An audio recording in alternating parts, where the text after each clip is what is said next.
بسم اللہ الرحمن الرحیم بسم اللہ الرحمن الرحیم۔ السلام علیکم ورحمۃ اللہ وبرکاتہ۔ امید ہے آپ تمام احباب خیر وعافیت سے ہوں گے۔ آج جلالین ثانی کا سبق نمبر 90 ہے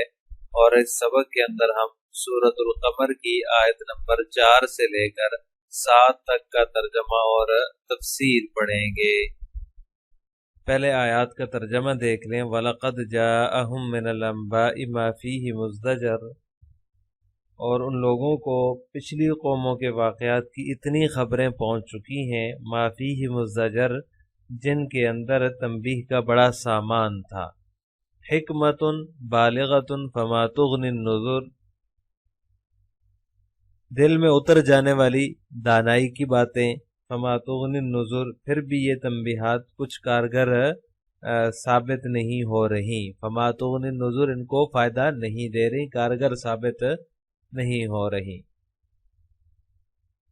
فَتَوَلَّ عَنْهُمْ يَوْمَ يَدْعُ الدَّاعِي إِلَى شَيْءٍ نُكُرٍ،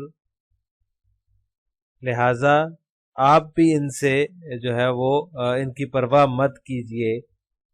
یوم يدعو الداعی إِلَى شَيْءٍ نُكُرٍ، جس دن پکارنے والا ایک ناگوار چیز کی طرف بلائے گا۔ خُشَّ عَنْ أَبْصَارُهُمْ يَخْرُجُونَ مِنَ الْأَجْدَاثِ كَأَنَّهُمْ جَرَادٌ مُنْتَشِرٌ، اس دن یہ آنکھیں جھکائے قبروں سے اس طرح نکل کھڑے ہوں گے، كَأَنَّهُمْ جَرَادٌ مُنْتَشِرٌ، جیسے ہر طرف پھیلی ہوئی ٹڈیاں۔ عزیز طلبہ، جیسے گزشتہ آیات کے اندر واقع شق القمر کا ذکر تھا اور اللہ تبارک و تعالیٰ نے یہ فرمایا تھا کہ وَكُلُّ أَمْرٍ مُسْتَقِرٍ، ہر ایک چیز کو کسی ٹھکانے پر ٹک کر رہنا ہے، یعنی ہر ایک کام کا ایک انجام ہوتا ہے۔ جو کچھ آپ صلی اللہ علیہ وسلم نے فرمایا اور جو کچھ یہ کافر کہہ رہے ہیں تو ان کا انجام بھی قریب ہے۔ تو اب ان آیات کے اندر اللہ تبارک و تعالیٰ فرماتے ہیں وَلَقَدْ جَاءَهُم مِّنَ الْأَنبَاءِ مَا فِيهِ مُزْدَجَرٌ، گزشتہ اقوام کا جو انجام تھا وہ بھی ان کے سامنے ہے، ان کے واقعات کے جو انجام کے واقعات ہیں ان کی بھی اتنی خبریں ان تک پہنچ چکی ہیں جن کے اندر بڑا ہی جو ہے وہ تنبیہ کا سامان موجود ہے، یعنی کہ کفار مکہ کے پاس یہ واقعات پہنچ چکے ہیں جو زجر اور تحدید کے لیے جو ہے وہ کافی ہیں اور سراپا حکمت اور دانش ہے۔ حکمت بالغۃ، ان کے اندر حکمت ہی حکمت ہے، اس کی ہر بات حکمت اور جو ہے وہ سراپا حکمت اور دانش ہے، یعنی کہ اس کے اندر حکمت بھی ہے اور حکمت کے ساتھ ساتھ وہ زجر کی انتہا کو بھی پہنچی ہوئی ہے، یعنی بالغ حکمت اس کے اندر پائی جاتی ہے۔ جو لوگ فما تغنی النذر جو ہے ان کو پھر بھی یہ چیزیں فائدہ نہیں دیتی، جن لوگوں کو عظیم شان معجزہ دکھایا گیا، شق القمر کا معجزہ دکھایا گیا، اور اسی طرح قرآن کریم کی جو عبرت سے لبریز جو نصیحت ہے وہ ان تک پہنچی، اور جو قرآن کا تبلیغ کا انداز ہے اور انذار کا انداز ہے اس سے بھی ان کو کوئی فائدہ حاصل نہیں ہو رہا، کوئی ان کو فائدہ نہیں دے رہی یہ چیزیں۔ فما تغنی نذر، ان کو جو ہے وہ اس سے عبرت حاصل کرنی چاہیے تھی اور اللہ تعالیٰ کے احکامات کی طرف لوٹ آنا چاہیے تھا، لیکن مشرکین نے جو ہے وہ ظلم کیا اور آپ اللہ تبارک و تعالیٰ کے احکامات کو، اللہ تعالیٰ کے دین کو، اللہ تعالیٰ کی توحید کو نہیں مانا ان سب چیزوں کے باوجود، تو لہٰذا یہ چیزیں ان کو فائدہ نہیں دے رہی۔ آپ کو حکم ہے فَتَوَلَّ عَنْهُمْ يَوْمَ يَدْعُ الدَّاعِي إِلَى شَيْءٍ نُكُرٍ، کہ آپ ان سے اعراض کیجئے، یعنی کہ جب ان کو ہی جو ہے وہ احساس نہیں ہے، جو ہے وہ آپ صلی اللہ علیہ وسلم کو نبی نہیں مان رہے، آپ صلی اللہ علیہ وسلم کو رسول تسلیم نہیں کر رہے، آپ کی رسالت کا اقرار نہیں کر رہے، آپ کی تو اللہ تعالیٰ کی توحید کا اقرار نہیں کر رہے، تو آپ ان سے جو ہے وہ اعراض کیجئے۔ فَتَوَلَّ عَنْهُمْ يَوْمَ يَدْعُ الدَّاعِي إِلَى شَيْءٍ نُكُرٍ، آپ بھی ان کی پرواہ نہ کرو جس دن پکارنے والا ایک ناگوار چیز کی طرف بلائے گا، یہ ناگوار چیز کیا ہے؟ اس سے نفخہ ثانیہ مراد ہے، یعنی یہ جو ہے وہ اس منظر کو اللہ تبارک و تعالیٰ نے بیان کیا ہے جس دن پکارنے والا ایک پکارے گا تو یہ ایسے زمین سے نکلیں گے کأنہم جراد منتشر، جیسے کہ منتشر ٹڈیاں ہوتی ہیں نا، وہ ٹڈی دل کا جو ایک لشکر ہوتا ہے ٹڈیوں کا، اور فصلوں کو وہ تباہ و برباد کر کے رکھ دیتا ہے۔ تو یہ اس طرح جو ہے وہ جب سور پھونکا جائے گا، حضرت اسرافیل علیہ السلام سور پھونکیں گے تو یہ قبروں سے اس طرح نکلیں گے جس طرح سے جو ہے وہ زندہ ہو کر ایسے نکلیں گے جیسے کہ ٹڈی دل جو ہے وہ ٹڈیاں جیسے نکلتی ہیں، منتشر ہوتی ہیں، کوئی کدھر سے بھاگ رہی ہے کوئی کدھر سے، تو اس طرح یہ بھی جو ہے بڑی تیزی سے میدان حشر کی طرف بھاگیں گے اور میدان حشر کی طرف جائیں گے، وہاں کروڑوں لوگ جمع ہوں گے۔ اسی لیے زمین پر جو ہے وہ اس طرح پھیلے ہوئے ہوں گے جیسے کہ ٹڈی دل ہوتا ہے، اور جہاں تک نظر پھیلاؤ تو وہی نظر آ رہا ہوتا ہے، نظریں جھکاؤ تو وہی ہوتا ہے۔ تو کافر لوگ بھی کہیں گے کہ یہ تو بڑا سخت دن ہے، بڑا سخت عذاب ہے۔ تو اس دن جو ہے اس کی منظر کشی کی جا رہی ہے کہ قبروں سے جلدی جلدی نکل کر یہ لوگ بھاگیں گے جس دن سور پھونکا جائے گا، ان کی آنکھیں جھکی ہوئی ہوں گی اور ان پر ذلت چھائی ہوئی ہوگی۔ یہ ہے وہ دن جس کا ان سے وعدہ کیا جاتا تھا، یا جس سے ان کو ڈرایا جاتا تھا۔ یہ تخفیف اخروی ہے۔ پھر آگے آیات کے اندر اللہ تبارک و تعالیٰ نے آخرت کی جو ہے وہ تنبیہ ان کو فرمائی ہے۔ قرآن کریم پوری حکمت کے ساتھ اور عقل کی باتوں کے مجموعے کے ساتھ موجود ہے۔ شق القمر کا واقعہ بھی ان کی فرمائش پر جو ہے وہ دکھا دیا گیا ہے، لیکن اس کے باوجود بھی یہ لوگ ماننے کے لیے تیار نہیں ہے۔ تو اس لیے آپ صلی اللہ علیہ وسلم کو یہ حکم دیا جا رہا ہے فَتَوَلَّ عَنْهُمْ، آپ ان سے اعراض کیجئے۔ تو لہٰذا یہ جو ہے ماننے والے نہیں ہیں۔ جس دن سور پھونکا جائے گا اس دن جب یہ لوگ سارے قبروں سے نکل کر میدان حشر کی طرف بھاگیں گے تو پھر وہاں پر حساب کتاب ہوگا، جس کا اگلی آیات کے اندر ذکر آ رہا ہے۔ اور اس سے پہلے بھی پھر دوسری جو اقوام گزری ہیں ان کا بھی اللہ تبارک و تعالیٰ نے ذکر کیا ہے۔ قوم نوح ہے، ان کی تکذیب کا ذکر ہے، قوم سمود ہے، ان کی تکذیب کا ذکر، باقی بھی جو ہے وہ قوم لوط وغیرہ کا ذکر کیا ہے۔ تو لہٰذا آپ صلی اللہ علیہ وسلم کو یہ حکم دیا جا رہا ہے فَتَوَلَّ عَنْهُمْ، آپ ان سے اعراض کیجیے، ان کی فکر مت کیجیے، یعنی کہ جو ہے وہ ان کی وجہ سے اپنے آپ کو تکلیف میں نہ ڈالیے، ان کی وجہ سے جو ہے وہ دل گرفتہ نہ ہو، آپ ان سے اعراض کیجیے۔ یوم یدعو الداعی الی شیء نکر، یہ جس دن پکارنے والا ایک ناگوار کی چیز کی طرف بلائے گا، پھر جے خشعن ابصارہم یخرجون من الاجداث کأنہم جراد منتشر، یہ پھر قبروں سے بھاگتے ہوئے جب نکلیں گے تو انہیں یقین ہو جائے گا اس دن کا جس دن کو یہ جھٹلا رہے ہیں، اور پھر وہاں پر سارا حساب کتاب ہوگا، جزا سزا ہوگی اور میزان اعمال ہوگا، ساری چیزیں ہوں گی، اور پھر اس کے بعد جنت یا جہنم کا فیصلہ ہوگا، اور پھر جو ہے ان کو اللہ تعالیٰ عذاب میں مبتلا کرے گا، جیسا کہ قوم نوح کو کیا، جیسا کہ قوم سمود کو کیا، جیسا کہ جو ہے وہ قوم لوط کو عذاب سے دوچار کیا۔ ان کا عذاب دنیا میں بھیج دیا اللہ تعالیٰ نے، اور آخرت میں بھی وہ عذاب میں ہوں گے، اور ان کا عذاب قیامت کے دن ان کو اللہ تعالیٰ دے کر رہیں گے، اس میں مبتلا کر کے رہیں گے۔ اب ان آیات کی تفسیر جلالین ملاحظہ ہو، وَلَقَدْ جَاءَهُم مِّنَ الْأَنبَاءِ أَخْبَارُ هَلَاكِ الْأُمَمِ الْمُكَذِّبَةِ رُسُلَهُم، یعنی کہ یہ انباء سے مراد، خبروں سے مراد ان جو ہے وہ جھٹلانے والی امتوں کی ہلاکت کی خبریں ہیں جنہوں نے اپنے رسولوں کو جھٹلایا۔ ما فیہ مزدجر لہم، جس کے اندر جن خبروں کے اندر بڑا جو ہے وہ تنبیہ کا سامان موجود ہے۔ لہم کن کے لیے؟ ان کے لیے۔ اسم مصدر او اسم مکان، یہ مزدجر کے متعلق مصنف بیان فرما رہے ہیں کہ یہ اس میں مصدر بھی بن سکتا ہے اور اس میں مکان بھی ہو سکتا ہے۔ اور دال بدل من تاء الافتعال، یہ مزدجر کے اندر جو دال ہے یہ تاء افتعال کے بدلے میں ہے۔ وزدجرتہ وزجرتہ نہیتہ بغلظۃ، اور اس زجرتہ جو ہے یہ زجرتہ کے معنی میں ہے، یعنی میں نے نہیتہ بغلظۃ، میں نے اس کو سختی سے جھڑک دیا۔ وما موصولۃ او موصوفۃ، یہ ما فیہ کے اندر جو ما ہے اس کے متعلق مصنف بیان فرما رہے ہیں کہ یہ موصولہ بھی بن سکتی ہے اور موصوفہ بھی بن سکتی ہے۔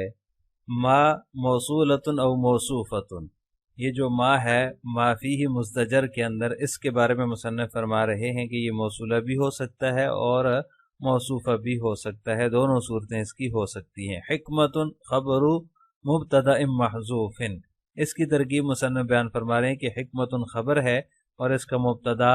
محذوف ہے۔ او بدل مما، یا پھر دوسری صورت اس کی یہ ہے کہ اگر اس کو خبر نہ بنایا جائے تو اس صورت میں یہ جو ہے وہ اس سے ما سے بدل بنے گا یا پھر مزدجر سے بدل بنے گا۔ بدل ہونے کی صورت میں دو صورتیں ہوں گی، یعنی اس کی ترکیب میں ٹوٹل 3 صورتیں ہیں۔ ایک صورت تو یہ ہے کہ یہ جو ہے وہ خبر ہو اور مبتدا اس کا محذوف مانا جائے، اور دوسری صورت یہ ہے کہ اس کو بدل بنایا جائے۔ پھر بدل میں 2 صورتیں ہیں، یعنی پھر بدل یا تو پھر یہ جو ہے وہ ما سے بنے گا، ما فیہ مزدجر کے اندر، یعنی جن خبروں کے اندر جو ہے وہ تنبیہ ہے، تنبیہ کا کافی سامان موجود ہے، وہ خبریں حکمت بری ہیں تو وہ جو ہے یہ ما سے بدل بن جائے گا۔ یہ دوسری صورت میں یا یہ جو بدل بنے گا تو وہ مزدجر سے بنے گا، بلکہ میم سے نہیں، ما سے نہیں بنے گا بلکہ مزدجر سے بن جائے گا، یعنی ایسی حکمتیں جو کہ